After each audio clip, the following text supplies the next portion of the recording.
Hello అండి, నమస్తే. Welcome to mirror TV. నేను మీ ప్రభాకర్. రైట్, తెలంగాణలో హైడ్రా అనేది రచ్చరచ్చగా మారుతూ ఉంది. రోజు రోజుకి ఏదైతే అక్రమంగా నిర్మించినటువంటి అక్రమాలని కూల్చివేస్తూ ఉంది హైడ్రా. ప్రస్తుతం మనం రాజేంద్ర నగర్లోని గగన్పవన్లో ఉన్నాము.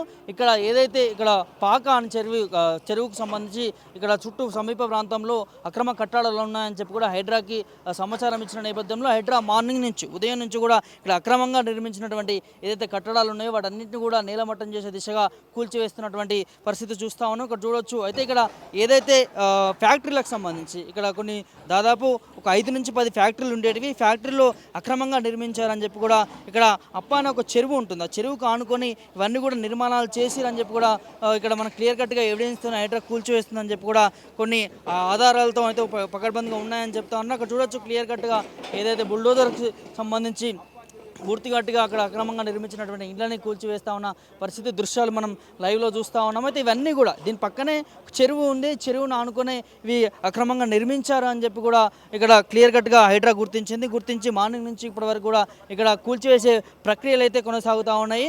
అయితే గత 2 సంవత్సరాల కింద కూడా ఇక్కడ భారీ వరదలు వచ్చి కూడా నీళ్లు భారీ ఎత్తున నీరు మోవ నుంచి ప్రజలకు ఇక్కడ ఉన్నటువంటి స్థానిక ప్రజలకు ఇబ్బంది పెట్టేవని చెప్పి కూడా ఫిర్యాదులు కూడా అందడంతో అదేవిధంగా భారీ నుంచి అతి భారీ ఎత్తున వర్షాలు కూడా కురిసిన నేపథ్యంలో ఇక్కడికి చెరువు నుండి నీళ్ళు వచ్చి ఇక్కడ ప్రజలను ఇబ్బంది పెడతా ఉన్నాయని చెప్పి కూడా ఇక్కడ స్థానికులు కూడా కంప్లైంట్ ఇచ్చారని చెప్పి కూడా హైడ్రా చెప్తున్నటువంటి పరిస్థితి మనకు కనిపిస్తూ ఉంది. చూడొచ్చు క్లియర్ కట్గా ఏ విధంగా నేలమట్టం చేస్తూ ఉందో అక్రమంగా నిర్మించినటువంటి అది క్లియర్ కట్గా ఒక నిర్మించుకున్నట్టు హౌజ్ అని చెప్పుకోవచ్చు మనకు కనిపిస్తూ ఉంది దృశ్యంలో. మరి ఆ హౌజ్కి సంబంధించి స్థానికులు కూడా దీనిపైన మండిపాటు చేస్తూ ఉన్నారు. ఏదైతే మాకు ఎలాంటి నోటీసులు ఇవ్వలేదు, నోటీసులు ఇవ్వకుండా కూడా కూలుస్తూ ఉన్నారని చెప్పి కూడా వారి వాదన అయితే మనకు క్లియర్ కట్గా కనిపిస్తూ ఉంది. మరి నోటీసులు ఇచ్చి మాకు కొంత సమయాన్ని ఇచ్చి ఉంటే మేము ఖాళీ చేసేవాళ్ళం. మరి హుటాహుటిగా వచ్చి మాకు ఇక్కడ ఉన్న కూల్చివేసే ప్రక్రియని వారు తిరస్కరిస్తున్నటువంటి పరిస్థితి చూస్తూ ఉన్నాం. మరి ఎటకేలకు హైడ్రా అయితే ఖచ్చితంగా నిబంధనలకి ఏవైతే హైడ్రా నిబంధనలకి అదేవిధంగా ఎఫ్టీఎల్ కావచ్చు, బఫర్ జోన్ కావచ్చు, ఈ జోన్లో అక్రమంగా నిర్మించినటువంటి ఈ భవనాలు కావచ్చు, ఇండ్లు కావచ్చు, ఫ్యాక్టరీ కావచ్చు, ఏదైనా కూడా ఖచ్చితంగా నేలమట్టం చేసే నిర్ణయాలు తీసుకుంటుంది హైడ్రా అని చెప్పి కూడా క్లియర్ కట్గా ఆదేశాలు అయితే జారీ చేస్తూ ఉంది. మనం చూస్తూ ఉన్నాం హైదరాబాద్లో అక్కడక్కడ మన రామ్నగర్లో కూడా చూసినాం. ఇప్పుడు ఇలా రాజేంద్ర నగర్లో కూడా జరుగుతూ ఉన్నాయి. ఎక్కడైతే ఏదైతే చెరువులు కావచ్చు, నాలాలు కావచ్చు కబ్జా చేసిన నేపథ్యంలో కబ్జా చేసిన వాటన్నింటిని కూడా వెలికి తీసే విధంగా ప్రభుత్వ ఆస్తులు ఏవైతే ఉంటాయో వాటన్నింటిని కూడా కాపాడే దిశగా హైడ్రా నిర్ణయాలు తీసుకుంటా ఉందని చెప్పి కూడా చెప్తా ఉన్నారు. కానీ ఇక్కడ క్లియర్ కట్గా ఈ హైడ్రా తీసుకొచ్చిన రూల్ ప్రకారం ఎఫ్టీఎల్ పరిధిలో కావచ్చు, బఫర్ జోన్ పరిధిలో కావచ్చు, ఈ 2 పరిధిలో ఉన్నటువంటి ఈ నాలాల చుట్టూ కావచ్చు, చెరువుల చుట్టూ కావచ్చు ఉన్న వాటన్నిటిని కూడా కూల్చివేస్తుంది. కానీ కూల్చివేసే క్రమంలో అక్కడ శాశ్వతంగా నిర్మించుకున్నటువంటి ఇల్లు కావచ్చు అవన్నీ కూడా వాళ్ళ స్థానికులకి ఎలాంటి నోటీసులు ఇవ్వకుండా, నోటీసులు కూడా ఇక్కడ ప్రధానంగా ఇవ్వాలని చెప్పి కూడా ఇక్కడ పేద ఇల్లు కావచ్చు లేకపోతే ఎవరైనా కావచ్చు వారికి నోటీసులు ఇచ్చి కూల్చివేయాలని చెప్పి కూడా కొంతమంది ఆ స్థానికులు ఎవరైతే బాధితులు ఉంటారో వాళ్ళు చెప్తున్నటువంటి పరిస్థితి చూస్తూ ఉన్నాము.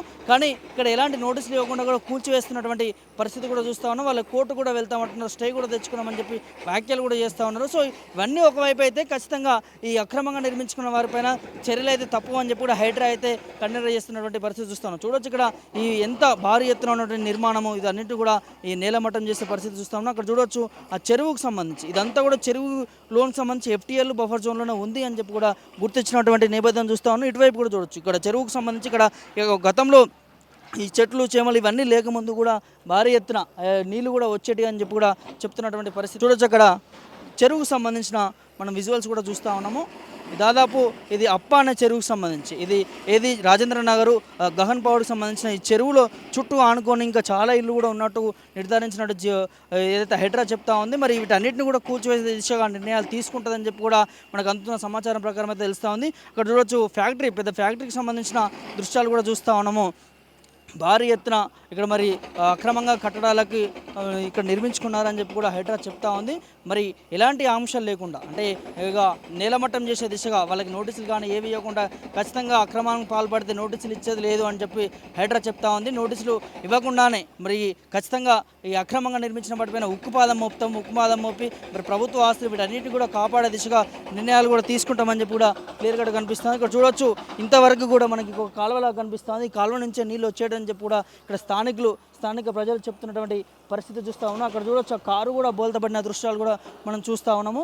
ఏదైతే ఇక్కడ వాటర్ ఎక్కువ ఓవర్ఫ్లో అయ్యి ఇక్కడ వాటర్ కూడా ఎక్కువ వచ్చి ఇక్కడ ప్రజలకు ఇబ్బంది పెట్టే పరిస్థితి ఉండేది అని చెప్పి కూడా ఇక్కడ స్థానిక ప్రజలు చెప్తా ఉన్నారు. ఇవన్నీ అక్రమంగా నిర్మించడం వల్లనే ఇక్కడ ఎక్కువ వాటర్ ఫ్లోటేషన్కి ఇబ్బంది కలిగేది అని చెప్పి కూడా మరి వచ్చి వీటన్నిటిని కూడా హైడ్రా తీసుకొచ్చి ఇక్కడ ఉన్నటువంటి సమస్యలను కూడా క్లియర్ చేస్తుంది అని చెప్పి కూడా కొంతమంది స్థానికులు చెప్తా ఉన్నారు. దాంతోపాటు ఇక్కడ దీని వెనుక కూడా ఒక బీజేపీ కార్పొరేటర్ ఉన్నట్టు మనకు తెలుస్తూ ఉంది. బీజేపీ కార్పొరేటర్ వల్ల వారి కూడా కొన్ని కట్టడాలు ఉన్నాయని చెప్పి కూడా తెలుస్తూ ఉంది. దాంతోపాటు పేదల ఇండ్లు కూడా ఉన్నట్టు క్లియర్ కట్గా తెలుస్తుంది. ఇక్కడ భారీ ఎత్తున జిహెచ్ఎంసీ కావచ్చు, హైడ్రా అధికారుల పరిధిలో ఇక్కడ క్లియర్ కట్గా కట్టడాలు అనేది అక్రమంగా నిర్మించిన వాటిపైన కూడా ఉక్కుమాదం మోపే దిశగా మరి కూల్చివేస్తూ ఉన్నారు. కూల్చివేసి ఇక్కడ కాదు, రాష్ట్ర వ్యాప్తంగా కూడా ఇక్కడ హైదరాబాద్లో కావచ్చు, రాష్ట్ర వ్యాప్తంగా కూడా అక్రమాలకి పాల్పడిన ఏవైతే భవనాలు ఉన్నాయో వాటన్నిటిని కూడా ఇటు బఫర్ జోన్లో కావచ్చు, ఎఫ్టీఎల్ పరిధిలో ఉన్నటువంటి ప్రభుత్వ ఆస్తులను ఆక్రమించుకుంటే ఖచ్చితంగా హైడ్రా వారి పట్ల కఠిన చర్యలు తీసుకుంటుంది. వాటన్నిటిని కూడా కూల్చేసి ప్రభుత్వ ఆస్తులను కాపాడుతుందని చెప్పి కూడా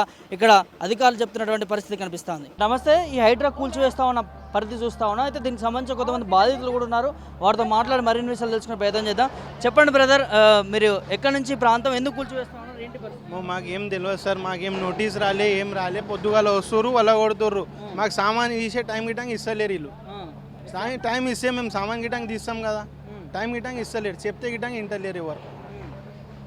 అదే ప్రాబ్లం ఉంది. మాకు సామాన్ ఉంది, అన్నీ ఉన్నాయి, ఇవన్నీ ఇస్తలేరు గిట్టంగా. సమస్య తెలుసుకొని ఎవడు వస్తున్నారు, లీడర్లు ఎవడు వస్తలేడు. ఏమన్నా బిగుతుర్రా, ఏం బిగుతలేరు. పెద్ద పెద్ద మమ్మల్ని పరిచయం చేస్తుంది. ఇక్కడ వాళ్ళు మేము మా చేతికి 10 మంది బతుకుతారు, మేము బతకాలి.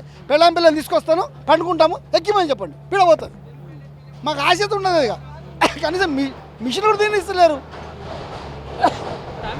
ఇవన్నీ తీయడానికి మీకు టైం ఇవ్వలేదు? మాకు తెలియదు. పొద్దున వచ్చినా మా పనులు ఫోన్ చేసి చెప్పారు ఇట్లా వచ్చిందని. మాకేం టైం లేదు, ఏం లేదు. మరింత న్యాయమా? హైడ్రా పరిధిలో అంటే మీరు ఎఫ్టీఎల్ బఫర్ జోన్లో నిర్మించిన హైడ్రా చెప్తా ఉంది సార్. అవునండి, మాకు ఇవన్నీ తెలుసా? తెలిసి ఎందుకు కొంటాం? ఒక మాట, ఇవన్నీ తెలిసి ఉంటే ఇప్పుడు మేము ఇవన్నీ తెలిసిననుకోండి మేము కొంటాం. ఇవన్నీ తెలియక కొన్నాం కదా, కొన్నాము, తప్పు మాది. కనీసం సామాన్లు తీయనీకనే మాకు ఛాన్స్ ఇవ్వాలా వద్దా? బిల్డింగ్ జాగా మీది, సామాన్లు మీవి కాదు కదా. సామాన్లు గవర్నమెంట్వా, మాయే కదా, అవి కూడా ఛాన్స్ ఇవ్వరా? మరి ఇంత న్యాయమా? ఇప్పుడు సామాన్లు ఎక్కడ బతుకుతాం కదా మేము. సామాన్లు షెడ్ పలకొడుతున్నట్టు ఎట్లయితుంది? కనీసం సామాన్లు తీస్తే మిషనరీ పెట్టుకుని ఎక్కడో బతుకుతాం మేము. అవి కూడా గవర్నమెంట్ దానా? ఎంత నష్టం వచ్చింది సార్? 1 కోటి రూపాయలు నష్టం వచ్చింది. ఇస్తారా గవర్నమెంట్? 1 కోటి రూపాయలు మిషన్ ఉంది లోపల, నలిపేస్తారు. మొత్తం బ్యాంక్ లోన్ ఉంది, ఎవడు కట్టుకోవాలి? అధికారితో మాట్లాడితే ఏం చెప్తున్నారు? ఏ అధికారి? ఎవడు లేడు. అవి వాడిని అడుగుతా, వాడిని అడగమంటాడు, వాడిని అడగడం ఎవడు లేడు. నిన్ను అడుగుతా, నువ్వేమంటే వాడిని అడగమంటాడు, వాడిని ఇంకోటి అడగమంటాడు. ఎవరు లేరు ఈడ, పోలీసు తప్ప ఎవరు లేరు ఈడ. ఇక ఎవరు ఇంట్లో లేరు, వాళ్ళు కొడుతూనే ఉన్నారు. సామాన్లు కూడా తీసుకొని ఇట్లా ఏం చెప్తారు ప్రభుత్వానికి? హైడ్రా చెప్పేది అవునండి. ఇప్పుడు జాగా ఎవరిది? హైడ్రాది. జాగా వరకే, సామాన్లు వాళ్ళు కాదు కదా. ఇప్పుడు సామాన్లు మాకు ఇవ్వాలి కదా. సామాన్లు తినబోదు ఎట్లా? వాళ్ళు అంటారు జాగా నోటీసు లేదు, పోని సామాన్లు మీరు 24 అవర్స్ టైం ఇవ్వాలి, సామాన్లు తీసుకోండి, లేదా పడగొడతాం. అది కూడా లేదు. మరి ఇంత న్యాయమా? మేము డబ్బులు పెట్టుకున్నామని పుణ్యానికి కబ్జా చేయలేదు. మేము కబ్జా చేసింది కాదు. కబ్జా చేసిందంటే మీరు అనుకోవచ్చు. सिंगल लेन रोड आपका प्रॉपर्टी टैक्स आप भरना पड़ता, फिर कुछ भी बाकी है तो उसमें पेनाल्टी भरो। अभी उसमें काम करे सो जीएसटी भरो, उसमें प्रॉफिट कमाए सो इनकम टैक्स भरो। वो पूरा सीएम को जाता, सीएम भी जाए सो हमारे टैक्स से पूरे जेसीबी आके घरों की फैक्ट्रीज को गिरा दे। हम लोग వ్యాపారస్తులు లేకపోతే గవర్నమెంట్ నడవదు. ఆ కొడుకులు సీట్ మీద కూర్చొని మాట్లాడితే అవ్వదండి. మేము tax, income tax, sale tax, income tax, MCS అన్నీ కడుతున్నాం ట్యాక్సులు. లంగానా కొడుకులు మళ్ళీ ఎందుకు తీసుకుంటారు ట్యాక్స్ మా దగ్గర? కరెంట్ ఎందుకు ఇచ్చున్నాడు? కరెంట్ బిల్ కడుతున్నాం, ఎందుకు కడుతున్నారు? అది అన్యాయం ఉంటే మరి ఎందుకు ఇచ్చారు కనెక్షన్? లక్షలు మరి ఉండవు కదా, ఎందుకు తీసుకోరు? మరి ట్యాక్స్ ఎట్లా కట్టుకున్నారు? మాకు పర్మిషన్ ఎట్లా కట్టుకోమని పర్మిషన్ ఎట్లా ఇచ్చారు మీరు? మరి అప్పుడు పట్టుకురా ఈ గవర్నమెంట్. అప్పుడు ఏం చేసిండు? అపోజిషన్ ఉన్నది వీడు. అప్పుడు ఏం చేసిండు? దొంగ కొడుకు ఇప్పుడు వచ్చి పరిశీలన చేస్తాం మమ్మల్ని. పేదోళ్ళు పరిశీలన చేస్తాం. మిడిల్ క్లాస్ వాళ్ళు మేము ఎలా బతకాలి? మేము లేబర్ ఎక్కడ పోవాలి? ఊరు కానీ ఊరు వదిలే వచ్చారు పాపం. అప్పుడు పడుకుండా అప్పుడు చెప్పొచ్చు కదా, అప్పుడు చేసి స్ట్రైక్ చేయొచ్చు కదా. అందరు నోరు కూర్చొని నాకు అందరు దొంగ నా కొడుకులే, ఒక్కడ మంచోడు అందరు దొంగలే. ఎప్పుడు వస్తున్నాయి ఇప్పుడు ముందుకి, ఎప్పుడు రాడు.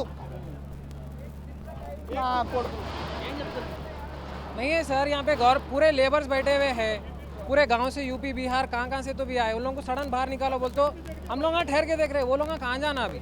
ముఖ్యమంత్రి గారు ఏం చేసిండండి? ఇప్పుడు పలకొడుతుండు, ఇవి అమ్మినప్పుడు ఏం చేస్తున్నాడు తెలుసు, అన్ని తెలుసు కదా దానికి. తెలియదు వాళ్ళకి అపోజిషన్ ఉన్నప్పుడు, అపోజిషన్ కూర్చున్నప్పుడు చెప్పాలి, అప్పుడు స్ట్రైక్ చేయాలి. ఇప్పుడు వచ్చి చెరువు బరువు అన్ని ఇప్పుడు గుర్తుకొస్తున్నాయి ఇవన్నీ వాళ్ళకి. ఇవన్నీ ప్రభుత్వ ఆస్తులు అని చెప్తా ఉన్నారు. అవునండి, మరి అప్పుడేం చేసిండు ఆయన? అపోజిషన్లో కూర్చున్నప్పుడు చెప్పొచ్చు కదా, మీరు అమ్మొద్దు ఇది ప్రభుత్వం వస్తే అప్పుడే అబ్జెక్షన్ చేసి అయిపోయింది కదా. ఇప్పుడు ఎవరిది ప్రాబ్లం? నష్టం మాది. ప్రభుత్వం ఆస్తి అయితే అమ్ముకున్నోడు అయిపోయింది బాగానే, ఇప్పుడు కొన్నోడిది ప్రాబ్లం కదా. మేము మిడిల్ క్లాస్ వాళ్ళం, మేము ఎలా బతకాలి? అప్పుడు ఎందుకు ఇచ్చారు? మరి ప్రభుత్వం ఆస్తి కదా, రిజిస్ట్రేషన్లు వేసారు, కరెంట్ రేట్లు ఇచ్చారు, అన్నీ ఉన్నాయి పేపర్లు మా దగ్గర. ఎవరు చూపించుకోవాలి? నాకు అలా పేపర్లు ఏం చేయాలి? పేపర్లు కోర్టుకు కానీ వెళ్ళే ప్రయత్నం ఏమైనా చేశారు? మాకు తెలిసే కదా పోనీకే, నోటీసే లేదు. ఇవాళ ఎందుకు వచ్చారు వాళ్ళు? ఇవాళ ఏంటిది? శనివారం ఎందుకు వచ్చారు? కోర్టులు బంద్ ఉంటాయి. అయిపోయి అంత మాకంటే తెలియని వాళ్ళు. మనకేం వారు తెలియదు, మనకి ఇంత లేదు. పేపర్లు ఏం చేయాలి? తెలిస్తే చేస్తాం కదా. ఇప్పుడు నాకు పగలు పెట్టుకోవాలి, ఏం చేయలేము. మా పేరు మీద ఉంది, మాకు తెలిస్తే చేస్తాము. మా ఫోన్ నెంబర్స్ ఉంటాయి, అడ్రస్ ఉంటుంది, అన్నీ ఉంటాయి. మళ్ళీ మాకేం తెలీదు, మేము ఎట్లా చేయాలి చెప్పండి? ఎవరికి చెప్పాలి? ఇప్పుడు సీదా జేసీబీ వచ్చింది, అక్కడ నిల్చోడు, అక్కడ వెళ్ళిపోండి కొట్టేస్తున్నాం అంటున్నారు. మాకేం తెలీదు, ఇప్పుడు వస్తేనే తెలుస్తుంది. 1 డే ముందు తెలిస్తే ఏమైనా సరే పోతే పోయింది, అది సామాన్ తీస్తాము, ఏమైనా చేస్తాము, ఎవరికైనా అడుగుతాం ఏముంది ప్రాబ్లం అని. తెలీదు, ఏం తెలీదు, ఎట్లా చేస్తే ఎట్లా చెప్పండి? ఇక్కడ హైడ్రా కూడా చాలా పేదల ఇల్లు కూడా కూల్స్తూ ఉంది. అక్కడ సామాన్లు కూడా అవి తీసుకోవడానికి టైం ఇవ్వట్లేదు. ఇక్కడ కూడా అదే జరుగుతూ ఉంది. అసలు ఎందుకు దీని వెనక ఏముండొచ్చు? ఇప్పుడు ఏం చెప్పాలండి? ఇప్పుడు ఇప్పుడు మా జమీన్ దగ్గర మాకు నిల్చోవద్దు అంటున్నారండి. ఏం చెప్పాలి చెప్పండి? రిజిస్ట్రేషన్ గవర్నమెంటే చేస్తారు కదా సార్, రిజిస్ట్రేషన్ వాళ్ళే చేసినారు, మళ్ళీ వాళ్ళదంటే ఎట్లయితుంది? రోడ్ మేమే వేసుకున్నాం సార్, ఇక్కడ రోడ్ కూడా మేమే వేసుకున్నాం, ఈ షెడ్ల వాళ్ళు కలిపి రోడ్ కూడా మేమే వేసుకున్నాము మొత్తము.